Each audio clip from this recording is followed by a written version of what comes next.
Vamos a estar dando lectura, vamos a estar unos 35, 40 minutos. Me hace seña, hermano, porque a veces ya a medio vamos ahí, se nos olvida. La enseña, traigo pendiente también en esta hora. Solo vamos a tocar los 2 primeros versículos de la Biblia. Diga con un amén cuando todos tengan Colosenses. Sonría, póngame una de corazón alegre ahí.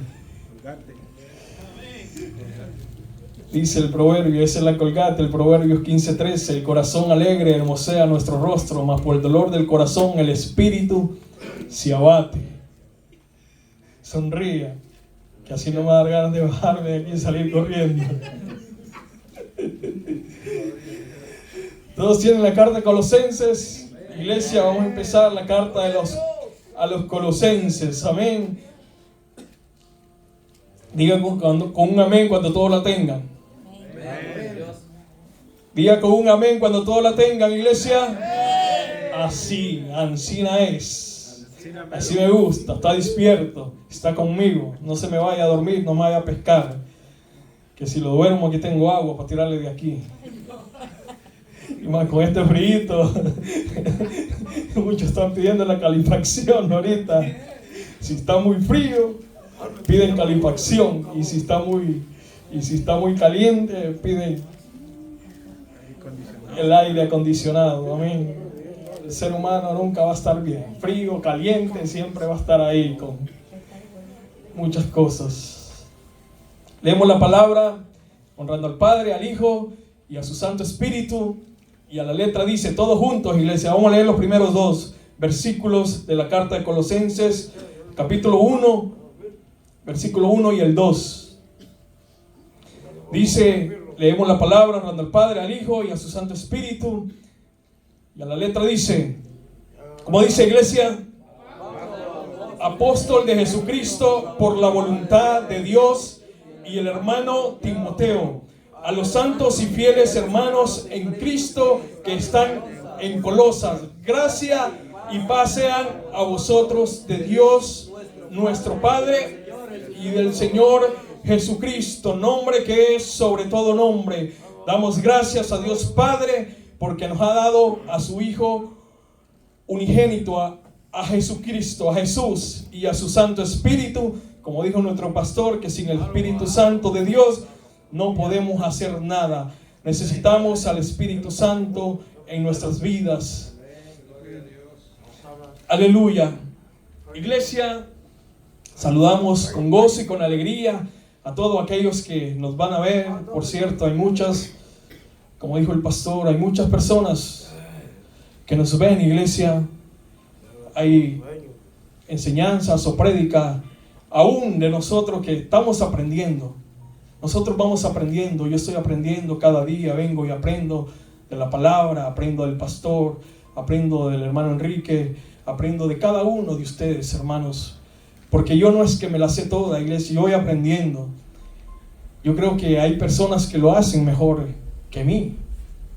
Hay muchas personas que lo pueden hacer mejor que mí, pero el pastor nos da el privilegio y nosotros aprovechamos al máximo esa oportunidad que nos dan.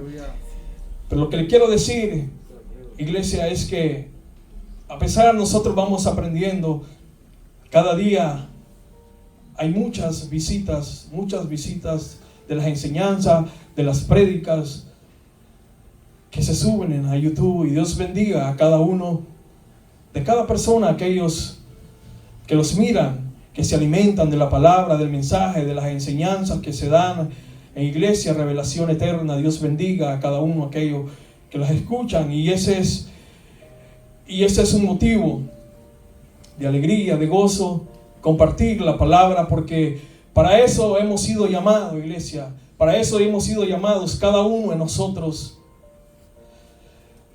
Iglesia, hemos sido llamados para pregonar, anunciar las buenas nuevas del Evangelio, cada uno de nosotros, dar testimonio de lo que Dios ha hecho en nuestras vidas, de cómo éramos antes y cómo somos ahora. Vamos a hablar de la vida del apóstol Pablo. Iglesia, cuando nosotros leemos las cartas del apóstol Pablo y las leemos a profundidad, iglesia, cada una de las epístolas del apóstol Pablo, iglesia, usted en su corazón, hay momentos que dice, que usted reflexiona y dice, ¿quién era Pablo? La vida del apóstol Pablo antes, el antes y después, porque cada uno tiene un antes y después. Nadie es perfecto, nadie fue llamado siendo perfecto. Dios no anda buscando perfección, Dios no anda buscando perfección en su vida y en la mía, porque Dios es quien le va a ir dando perfección. Vamos a ser perfeccionados hasta el día de la venida de nuestro Señor Jesucristo. Pero mientras tanto, no, iglesia, no se ponga, no, que yo no lo voy a hacer porque yo no soy perfecto. Nadie hay perfecto, no hay perfección si usted busca perfección en mi vida o en la vida de otro, no, yo no, si me ve muchos errores, tartamudeo, a veces no sé todo, hay mucha imperfección. Pero Dios es bueno para con nosotros. Y hablando de la vida, vamos a hablar un poco de la vida del apóstol Pablo, un hombre sobresaliente, figura de gran relevancia en el Nuevo Testamento, iglesia. Un hombre que ha dejado, iglesia, ha dejado marcado en el Nuevo Testamento, ha dejado una marca en el Nuevo Testamento. ¿Usted sabe qué significa el nombre de Pablo? ¿Alguien sabe el significado del nombre de Pablo? ¿Qué significa el nombre de Pablo? Pequeño, hermano. Eso significa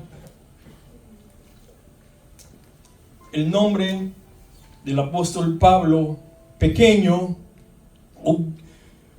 Un apóstol tuvo ese llamado, un llamado para los gentiles, para nosotros como gentiles, misioneros sobresalientes, figura de gran relevancia en el Nuevo Testamento. La historia del cristianismo, en la historia del cristianismo, iglesia, Pablo escribió, vamos a ir 13 cartas, 13 epístolas, por decirlo así.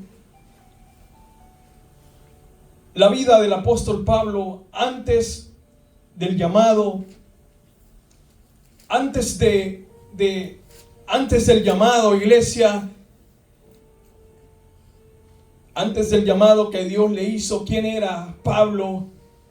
Un perseguidor, pero no cualquier perseguidor de la iglesia primitiva, iglesia, no era cualquiera, era un hombre con odio, con rencor, un hombre que no tenía misericordia, compasión por la iglesia, por los hermanos de la iglesia, por ese remanente que estaba, y él pensaba que era a ese remanente, a esos pequeños, a esa manada pequeña de los hermanos, él pensaba que era a ellos que él perseguía con ese gran odio, ese gran rencor que quería acabar con ellos, porque él había sido instruido en la ley, había sido, podremos decirlo, había sido educado bajo los pies de un gran rabino, un gran maestro llamado Gamaliel, un rabino en esos tiempos, iglesia, sobresaliente. Imagínense al maestro que tenía Pablo, lo que él había aprendido, iglesia, al pie de la letra, todo lo que él había aprendido al pie de la letra, todo lo que había aprendido así lo ejecutaba, iglesia, y tenía el poder de hacerlo porque llevaba cartas firmadas, llevaba por los sumos sacerdotes del Sanedrín, llevaba carta firmada. ¿Y quién llevaba? Podremos decirlo, iba con libertad a perseguir a la iglesia, al pueblo de Dios. Iglesia, pero no tenía compasión, no tenía misericordia. Él quería acabar con el pueblo de Dios, como se ha venido hasta ahora. El pueblo de Dios siempre ha sido perseguido, pero vamos a ver el contexto luego. El pueblo de Dios siempre ha sido perseguido. Va a llegar ese momento, iglesia, donde la iglesia va a ser perseguida, la iglesia va a ser probada, va a llegar ese momento, iglesia. Pero Pablo era un personaje, iglesia, antes de la vida de Pablo. ¿Cómo era, iglesia? Un hombre brutal, un hombre sin compasión por los hermanos. Los hermanos, la iglesia primitiva sufría porque era asolada, iglesia. Nosotros no hemos sufrido eso, pero vamos a ver la vida después de Pablo. Vamos a ver el nacimiento y trasfondo del apóstol Pablo, de dónde era. Alguien que me busque Hechos 22:3, iglesia. Vamos a ir viendo el nacimiento y el trasfondo familiar del apóstol Pablo, así rapidito. Se lo vamos a leer porque el tiempo se nos va. Alguien que me lo encuentre para ir viendo el nacimiento, para que vayamos aprendiendo un poco, porque hay mucho, tal vez muchos saben de la vida del apóstol Pablo, lo que significa su nombre, de dónde era, a qué se dedicaba, quién era su familia, de dónde eran, algo así. Muchos saben la historia, y a otros tal vez se les olvida, lo han escuchado pero se les olvida, hermano. Yo de cierto soy judío, nacido en Tarso de Cilicia, pero criado en esta ciudad, instruido a los pies de Gamaliel, estrictamente conforme a la ley de nuestros padres, celoso de Dios, como hoy lo sois todos vosotros. Amén. Iglesia, ahí está, si quieres se apunte, de dónde era Pablo, de Tarso de Cilicia, hermanos, judío. Provenía de una familia de confesionistas, de tienda, como levantaban carpas o trabajaba en el cuero. Iglesia, ahí podemos ir entrando del nacimiento, de dónde era Pablo, de qué familia provenía, a lo que se dedicaba Pablo. Y de ahí vamos a ver, iglesia, vamos a ver así rapidito, iglesia, rapidito vamos a ir viendo. Ya vimos quién fue el maestro, el rabino. Fue educado, ya lo dijo el hermano también, fue educado en Jerusalén bajo el judaísmo, conforme a las tradiciones de sus antepasados. Fue instruido por el doctor o el maestro Gamaliel, miembro del Sanedrín, de los principales maestros judíos de esa época, iglesia. Pablo no era cualquier mequetrefe, como podemos decirlo así. No era cualquiera, hermano. En esos tiempos, iglesia, aún en esos tiempos, Pablo era un hombre de su familia adinerada. Se dice por los escritores que para vivir, para ser un ciudadano de Tarso, había que poseer 500 dracmas, que era el salario de 1 año y medio de trabajo. No era cualquiera, iglesia. Es como ahora que usted viva en Gulan o puede vivir en La Memoria, que solo gente, 5 ranchos, gente prominente, gente de dinero. ¿Qué hubo? ¿Cuánto hay aquí? Aquí está y aquí está. No como nosotros que primero vemos a ver cuánto. A ver si alcanza, hermano. Hermano, no era cualquiera, hermano, la vida del apóstol Pablo. Y con todo eso, iglesia, con todo eso, en aquel tiempo, alguien que hacía todo eso, iglesia, Dios lo pudo haber matado a él. Por todo cómo perseguía, porque no perseguía a ese remanente, no perseguía a la iglesia. ¿A quién perseguía, iglesia? Jesús. A Cristo Jesús, a él perseguía. porque vamos a ir luego cuando iba camino a Damasco, fue cuando él tuvo ese encuentro con nuestro Señor Jesucristo, cuando tuvo, aún en la persecución, iglesia, cuando era con autorización de los principales sacerdotes, que comenzó a apresar, a perseguir los cristianos. Estamos haciendo esto, una introducción para que vayamos aprendiendo, porque estamos empezando la carta de los Colosenses, y para que vayamos aprendiendo algo así, no tal vez a fondo de la vida del apóstol Pablo, pero algo que usted pueda entenderme. Amén. Amén, aleluya. Iglesia, porque el pastor lo ha dicho, que Pablo muerto, si Dios lo hubiera matado, no le servía, de nada le servía que Pablo hubiera muerto. Imagínese usted si Dios hubiera matado al apóstol Pablo. Imagínese ahora cuántos millones, miles de almas no ganó ese hombre.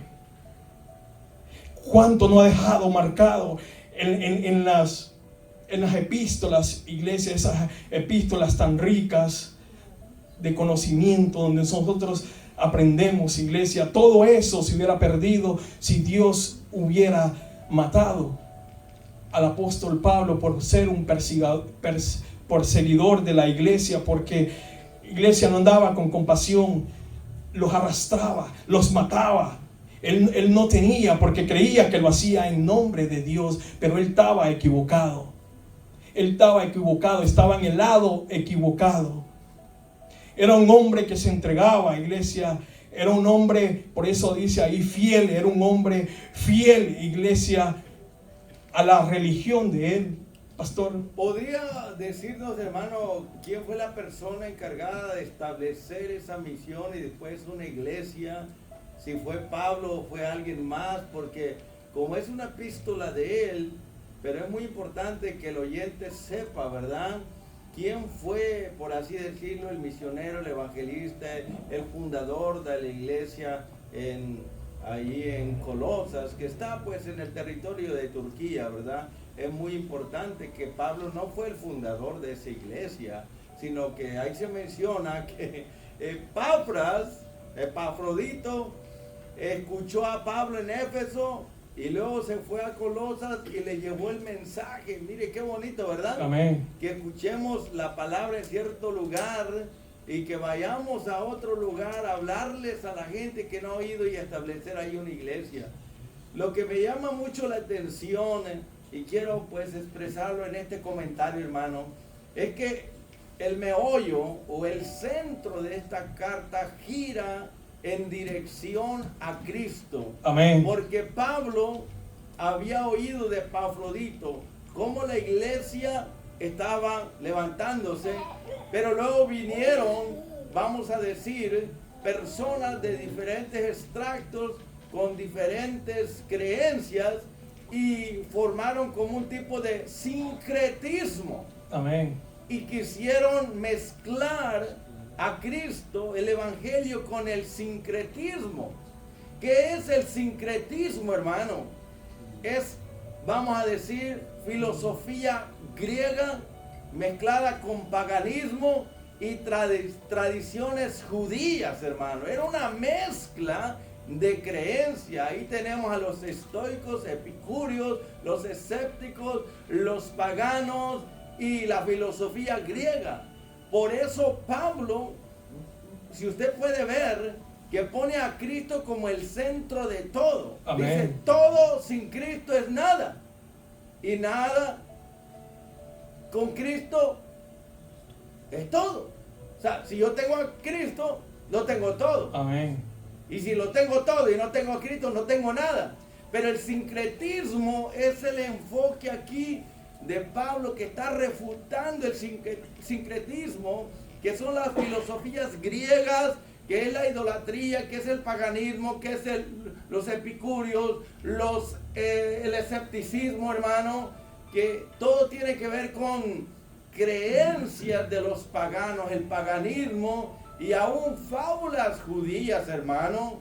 Y Pablo escribe esta carta para refutar todos esos argumentos, porque más tarde va a decir, no dejen que nadie los engañe por medio de huecas sutilezas y filosofías.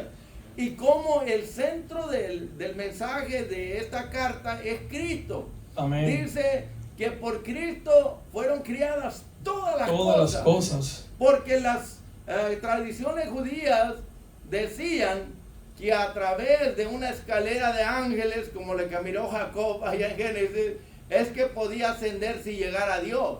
Pero Pablo dice, no, es a través de Cristo que se llega a Dios.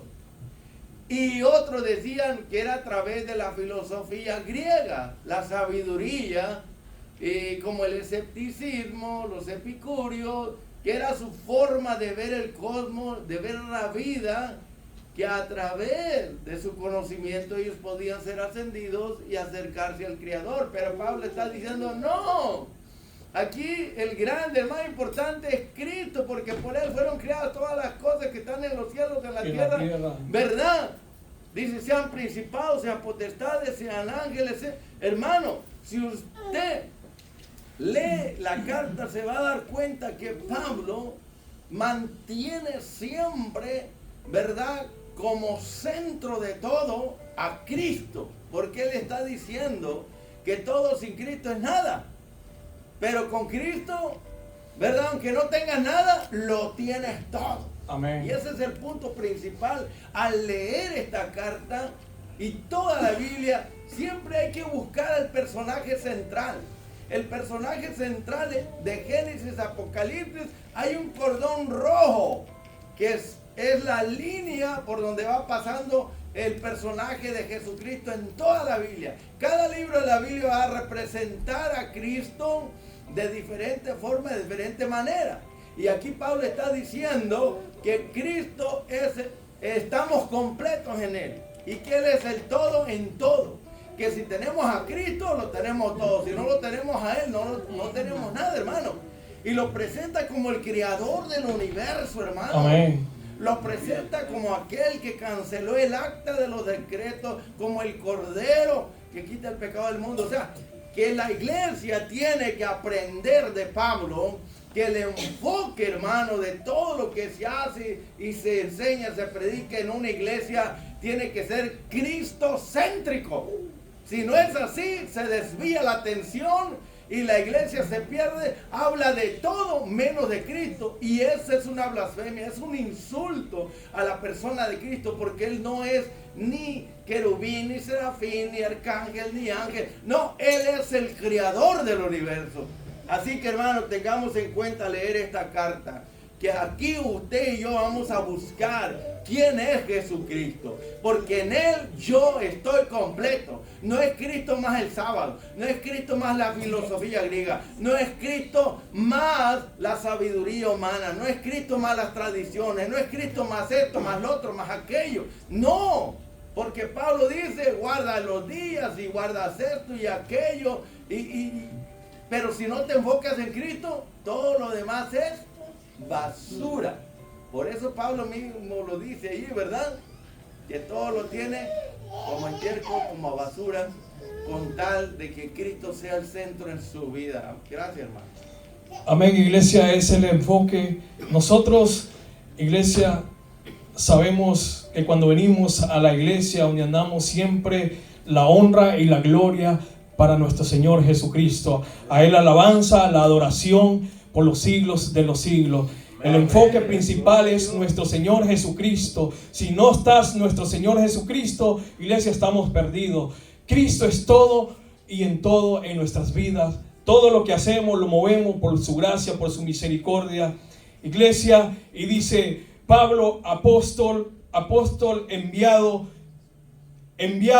de Jesucristo, o sea que Él fue enviado de Jesucristo con un mensaje. ¿Cuál es el mensaje? El mensaje del Evangelio. Pablo fue un apóstol enviado, o un comisionado, o un misionero, podríamos decirlo, que nuestro Señor Jesucristo, Jesús, lo envió para hablar las buenas nuevas del Evangelio, para dar buenas nuevas del Evangelio a los gentiles. Pablo, apóstol de Jesucristo por la voluntad, no de hombre, sino por la voluntad de Dios. Y del hermano Timoteo ya profundizó. Vamos a ir al segundo porque el tiempo los pasa rápido, iglesia. Y en el 2 Pablo hace un elogio, pero antes, iglesia, lo que el pastor dijo, que quién era, le voy a leer el 1:7 antes de pasar al 2, para que usted me entienda. Y quién era, podríamos ir el encargado o el pastor de la iglesia de Colosa o de los colosenses. Dice: como habéis aprendido de Epafras, nuestro consiervo amado. Oiga bien, es un fiel. Ahorita vamos a ver la palabra fiel, ministro de Cristo para vosotros. O sea que Epafras era, podríamos decirlo, el pastor o el encargado de la iglesia de Colosas. Para que usted me entienda, el pastor lo dijo, pero nomás lo estamos reiterando. Y pasamos al 2.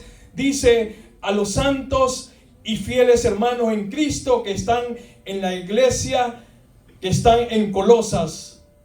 Iglesia, a los santos, cuando habla de santos, ¿a quiénes se refiere, iglesia?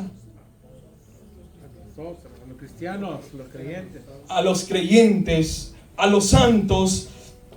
Iglesia, la palabra santo es apartado o separado para las cosas sagradas de Dios, como lo que usamos aquí, los instrumentos, lo que se usa aquí, todo esto es consagrado al Señor. Nosotros tenemos que ser consagrados al Señor, porque ¿cuál es la voluntad de Dios para nuestras vidas? La santificación. La santificación. En primera de Tesalonicenses 4:3, ahí lo dice, cuál es la voluntad de Dios para nuestras vidas: que seamos santos, porque Él es santo. Dios quiere que nosotros seamos santos. Sé santos, porque yo soy santo. Sé santos en toda vuestra manera de vivir, quiere el Señor. Muchas dicen: ¿por qué Pablo le llama santos, hermano? Esa es mi pregunta. El elogio que le hace Pablo a los hermanos es un calificativo, un calificativo que les da. Y también a los santos y fieles, dice, a los hermanos, porque son santos que están sirviendo en la obra del Señor. Porque los que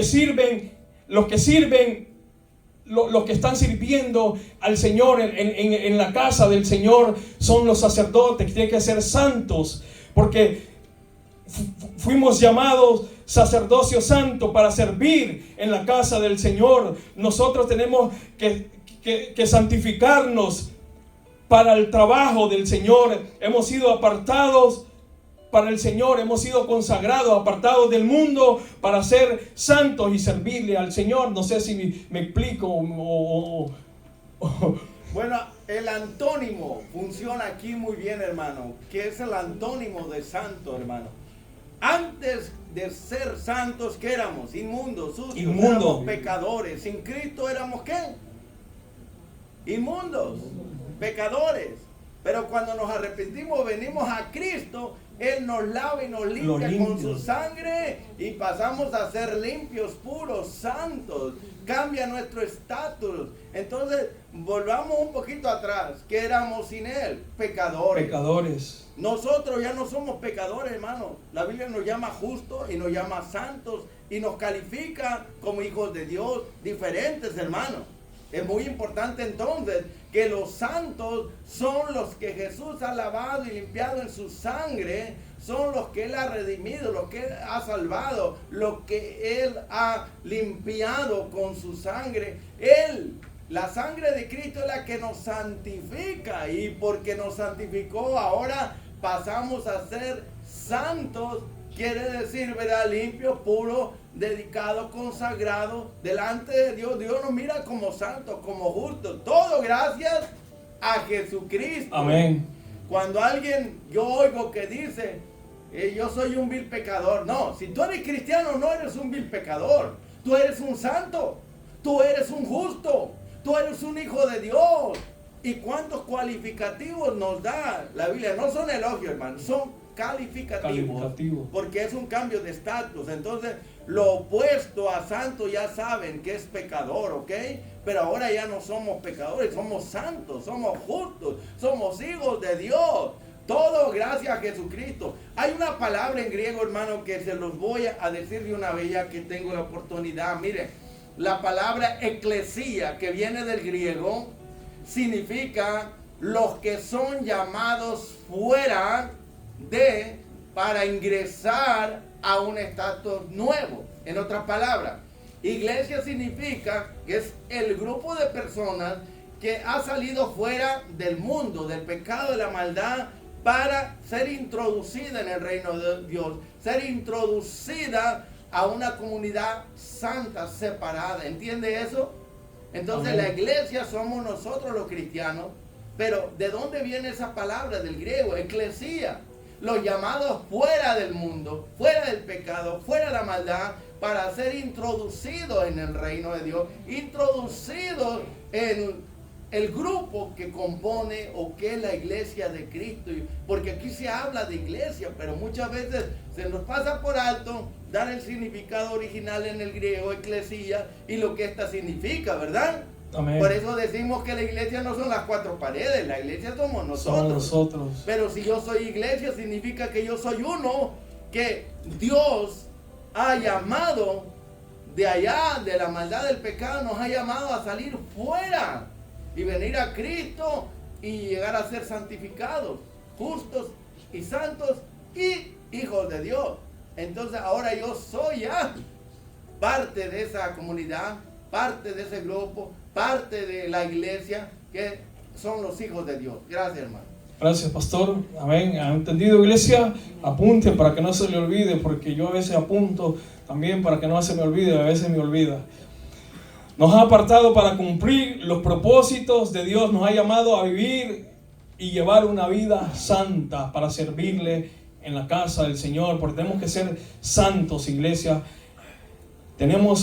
Ya no tenemos que practicar las cosas del mundo, ensuciarlos en el pecado, en el mundo. Eso no agrada a Dios. No hay nada más hermoso que servir a Dios, iglesia. No hay nada más hermoso ser santo, santificarse a Dios, porque cuando se ensucia, se le abre una puerta al pecado. El pecado lo acusa. El pecado es lo que nos separa de Dios. Eso es lo que separa al hombre. Después uno se siente mal, se siente uno de una manera terrible, horrenda, que no quiere acercarse a Dios, porque Dios es luz y Él ve nuestro pecado. Pero hay que arrepentirse, ir de rodillas y pedirle perdón, no quedarse con aquello adentro, sino pedirle perdón a Dios y no hacerlo, no deleitarlos en el pecado, porque Él los ha limpiado con su sangre preciosa. Dice que lo único que los limpia es su sangre que fue derramada en la cruz del Calvario. Su palabra también nos limpia. Pasamos a la otra, fieles, dice, a los santos y fieles. Hermanos, ¿cuál es el calificativo de fieles? ¿Cuál es que le podríamos interpretar a esa palabra, darle la interpretación a fieles? Porque dice a los santos y fieles. ¿Quiénes son los fieles, iglesia? ¿Quién es fiel? ¿Ha escuchado que Dios es fiel? ¿Usted es fiel? ¿Cuál es el significado de la palabra fiel? Una persona fiel, hermano, es una persona pues que siempre cumple aquello que promete. Amén. O sea, que su palabra va de acuerdo con su forma, con su estilo de vida, ¿no? Una persona fiel que dice una cosa y lo que él dice, eso es. Porque lastimosamente, ¿verdad? En el pueblo de Dios hay mucha gente que dice una cosa y hace otra, ¿me entiendes?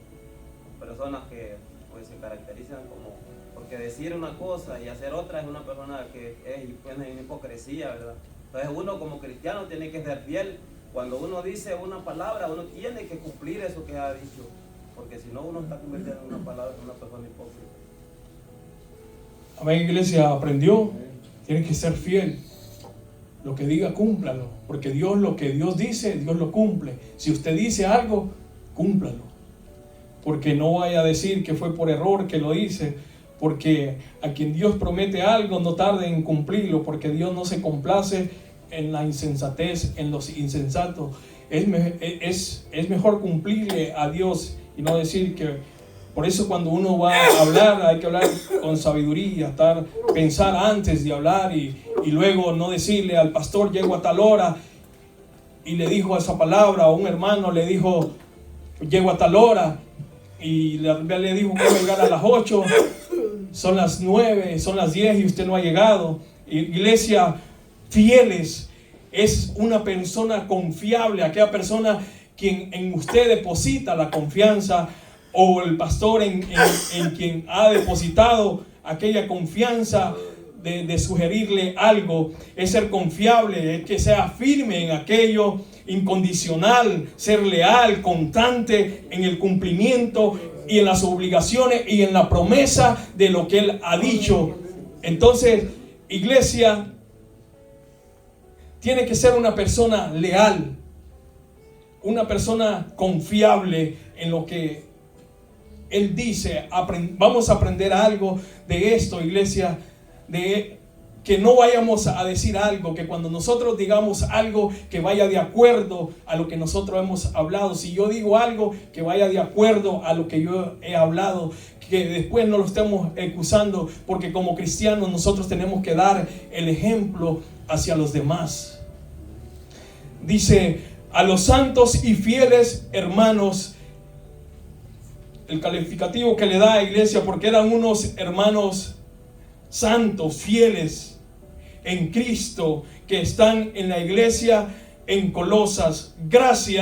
La gracia de Dios, iglesia, la gracia de Dios es el favor omnipotente de Dios obrando a nuestras vidas sin nosotros merecerlo. O sea que nosotros no lo merecíamos, iglesia. Es el favor inmerecido de Dios para nosotros, hacia los pecadores, los que confían en Cristo Jesús para ser salvos, iglesia. Esa es la gracia de Dios, el favor que usted ni yo merecíamos. Esa es la gracia y el favor de Dios. Y la paz sea con vosotros, iglesia.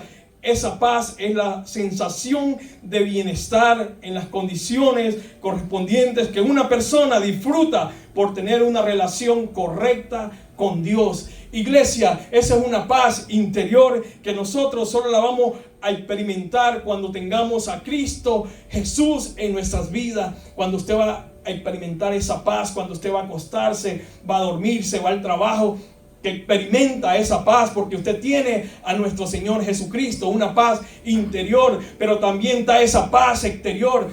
Dice un proverbio 16:7 que cuando los caminos del Señor son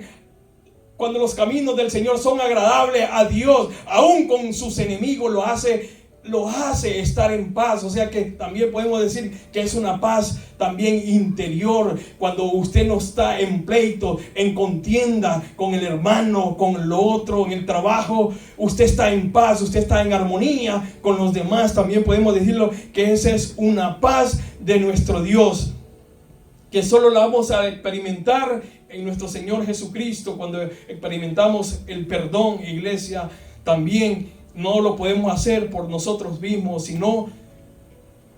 sino cuando nosotros hemos aprendido de la palabra, hemos aprendido de las enseñanzas de nuestro Señor Jesucristo, que hay que perdonar los unos a los otros. Dice, gracia y paz sean a vosotros de Dios nuestro Padre y del Señor Jesucristo. Jesús, el Salvador del mundo. Cristo, el ungido, el unigénito de Dios. Iglesia, el tiempo se nos ha ido.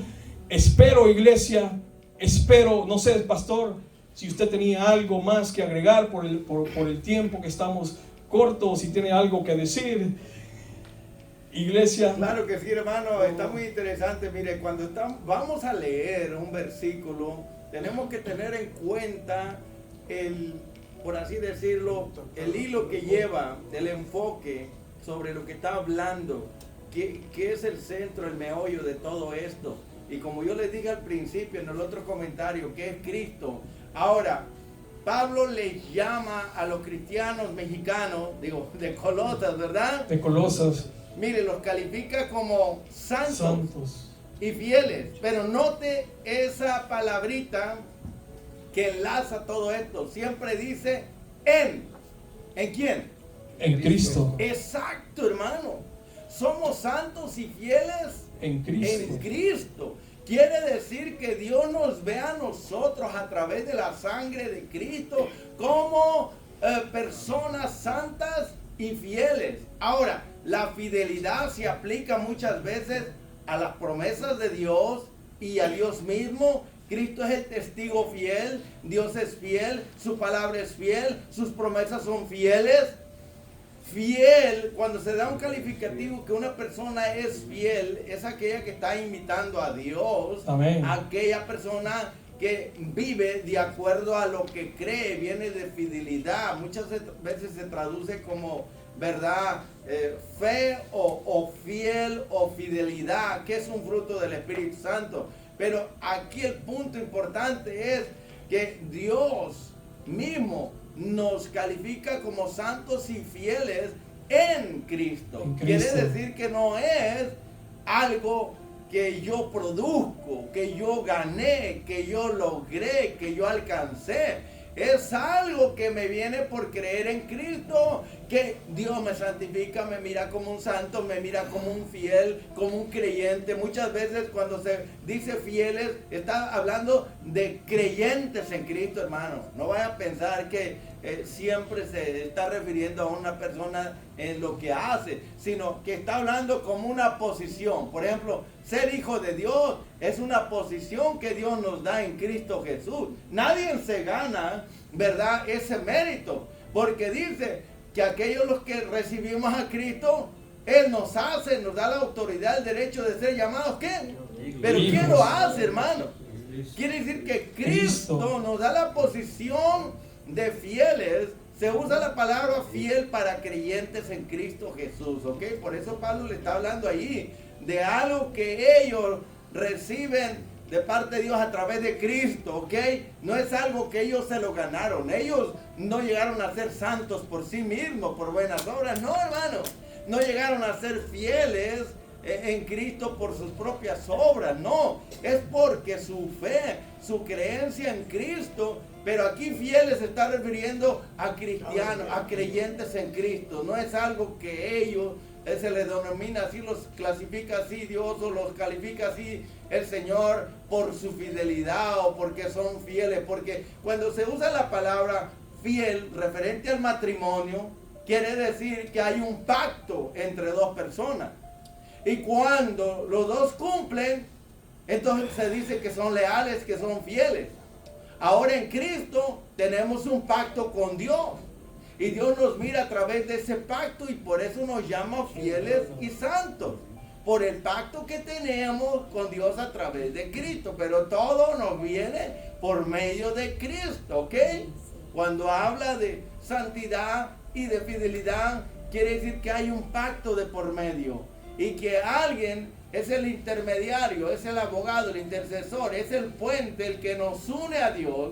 Y Dios nos acepta a través de Cristo. Qué lindo es eso, ¿verdad? Para que la gloria sea del Señor y no de nosotros, hermano. Pero aquí está hablando de una posición que Dios nos da en Cristo, no algo que nosotros nos lo ganamos. ¿Entiende ahora? Gracias. Amén. Esa es la gracia, algo que nosotros no merecíamos, y eso es lo que quiere nuestro Señor de Jesucristo de cada uno, de usted y de mí, que seamos santos, que seamos fieles, porque eso carece la iglesia muchas veces de santidad, de serle fiel, de honrarlo, de servirlo a Él. Carece la iglesia de eso, y por eso es importante que nosotros aprendamos a vivir una vida en santidad, a serle fiel, no a la iglesia, no al pastor, sino serle fiel a Cristo Jesús, quien murió y resucitó por nosotros. Eso es lo que quiere nuestro Señor, que seamos santos, fieles, unos hermanos santos y fieles, que le sirvan a Dios, que le sirvan de corazón, con amor, de servirle, no porque me lo impongan, sino por amor a lo que Él hizo en la cruz del Calvario por amor a usted y a mí, que nos ha dado la salvación en Cristo Jesús, Señor nuestro. Somos salvos en Cristo Jesús, iglesia, para que me entienda. Con eso vamos a cerrar, y eso es lo que Dios quiere de nosotros, que le seamos fieles, que usted sea fiel, leal a Dios. Lo que usted prometa a Dios, cúmplalo, iglesia. Que vayamos cambiando, que seamos diferentes, que lo santifiquemos cada día más. Él es fiel al Señor. No ser infructuoso, no ser inconstante, sino ser constante en el Señor. Decirle: Señor, hoy te voy a ser fiel, hoy me voy a santificar más. Ya no voy a ver más tonterías en Facebook, ya no voy a ver más pornografía, ya no voy a ver cosas que no alimentan mi vida espiritual. Señor, voy a seguirte porque quiero ser santo, fiel, servirte en santidad, que nada me estorbe, Señor, en tu presencia. Que el enemigo no dale puerta abierta al enemigo para que luego me acuse, porque el enemigo es padre de mentira, lo incita a hacer cosas y usted las hace y luego lo está culpando. Hiciste eso, no puedes subir arriba porque pecaste, no puedes hacer eso porque hiciste esto. Luego lo está acusando y luego está diciendo el pastor: no puedo, pastor. ¿Por qué razón? Porque usted ha abierto puertas al enemigo. Pero si usted se santifica y es fiel, usted va a decir: aquí estoy, pastor, aquí estoy, Señor, para servirte a ti. No va a haber nada que venga y lo interrumpa. Amén, gloria En su vida espiritual va a haber crecimiento espiritual en su vida cuando usted sea santo y fiel al Señor. Me llama la atención, hermano, que Pablo, como era judío, pero al mismo tiempo como era ciudadano romano, porque nació en una ciudad bajo el imperio romano, pero él usa dos palabras, hermano, una griega y otra hebrea. Cuando dice paz, está hablando de shalom. Shalom, que es traducida. Y shalom significa estar completo, tener todo lo que yo necesito, hermano. Amén. Y sabemos que el príncipe de paz es Cristo. Es Cristo. Si yo tengo a Cristo, debo de tener shalom. Paz. Paz con Dios por medio de Jesucristo, Con los hermanos. hermano. Pero esa paz es una palabra hebrea que significa que cuando Dios le da paz a alguien, se lo da todo y lo disfruta. Y no Amén. hay nada más lindo que estar en paz con Dios y con Amén. todo y disfrutar de esa paz, hermano. Pero usa otra palabra griega que es gracia. La gracia, los romanos, en el gobierno romano, había un tiempo que ellos decidían mostrar gracia sobre una persona, ya sea un reo o uno destinado a, vamos a decir, al castigo, ¿verdad? Prisión o castigo. Pero sí, ellos decidían mostrar su gracia como imperio hacia una persona, le daban lo que ésta no merecía, hermano. Amén. Es como hoy en día cuando un gobierno decide dar un cheque de estímulo, ¿verdad? De 5,000, 10,000, 20,000 dólares. Es algo que nadie lo merece, pero si el gobierno lo decide, ¿qué está haciendo? Mostrando su gracia para con los ciudadanos, ¿sí o no? Amén. Es lo que hacía el imperio romano, hermano. Llegamos a un tiempo de que ellos querían mostrar su gracia sobre alguien, darle la libertad a un preso, a un reo, o darle algo que esa persona no merecía. Y Pablo, como era hebreo y era también griego, judío griego, era judío, griego y hebreo, entonces usa estas dos palabras. Pero el significado de estas dos palabras, hermano, es muy rico. Amén. Y Muy cuando profundo. entendemos que yo en la gracia de Dios, Él me da a mí lo que yo no merezco. Pero la paz de Dios guarda mi mente y mi corazón porque tengo al príncipe de paz. Y esa es la bendición que Pablo está deseando para los cristianos de Colosas, que prácticamente eran gentiles. Y La él mayor dice, parte. como diciendo que la paz, el shalom de Dios y la gracia de Cristo sea sobre ustedes. Wow. Yo creo que es lo que debemos también nosotros, hermanos, desearle a nuestros hermanos, que la paz de Dios te llene, te sature, guarde tu mente y tu corazón y te haga feliz, ¿verdad? Y te dé todo lo que necesitas. Y que la gracia de Dios, ¿verdad?, se manifieste en ti y puedas experimentar el favor de Dios, la bendición de Dios que tú no mereces, ¿verdad? Pero son bendiciones que Pablo está deseando para los cristianos en Colosas, que eran gentiles, hermano. ¿Entiende eso? Es un gran ejemplo de un ministro de Cristo, que en lugar de maldecir a alguien desde el púlpito, ¿verdad? Como lo hacen los de la doctrina de la prosperidad satánica, ¿verdad? Que si no te sujetas a ellos, dice que vas a estar bajo la maldición y el juicio de Dios va a caer sobre ti. Benny Hinn lo dijo muchas veces, Maldonado, Cash Luna, que porque no nos sometemos a estos super llamados ungidos, ¿verdad? Que por eso nosotros vamos a ser maldecidos. Pero aquí dice la Biblia que Dios nos llama a bendecir a los demás. Aún a los enemigos tenemos que bendecirlos. Y Pablo es un gran ejemplo aquí, está acordándose de la bendición del sacerdote en el Antiguo Testamento, que era el ministro llamado Amén. para bendecir al pueblo, hermano. Y creo yo que aprendemos mucho nosotros, que en lugar de criticar, chismear y hablar mal de los demás, no, hay que desearle lo mejor a cada uno, hermano. Porque lo que tú deseas para otro, Dios te lo va a dar a ti también, porque es como una siembra, hermano. Amén. Amén, pastor. Hemos aprendido, hermanos, de la vida del apóstol Pablo, de los santos y fieles, esa paz que sobrepasa todo entendimiento y guarda vuestros corazones, nuestros pensamientos en Cristo Jesús. Esa paz que debemos experimentar como cristianos, que ya cuando nosotros tenemos paz estamos desesperados por cualquier cosa, por irnos, vamos al trabajo desesperados por cualquier cosa, porque no ha experimentado esa paz. Cuando experimente esa paz va a llegar a tener ese dominio propio en muchas cosas. Y la gracia, ese favor inmerecido, iglesia, que nosotros no merecíamos, solo por medio de nuestro Señor Jesucristo. Iglesia, reflexionemos en esto que hemos aprendido en estos dos versículos. Espero que sea de bendición a su vida, aquellos que nos van a escuchar, y que sea de bendición a cada uno de los que lo van a escuchar. Dios le bendiga a cada uno de los que van a escuchar desde Iglesia Revelación Eterna. Paz y gracia sea a usted dada de nuestro Señor Jesucristo.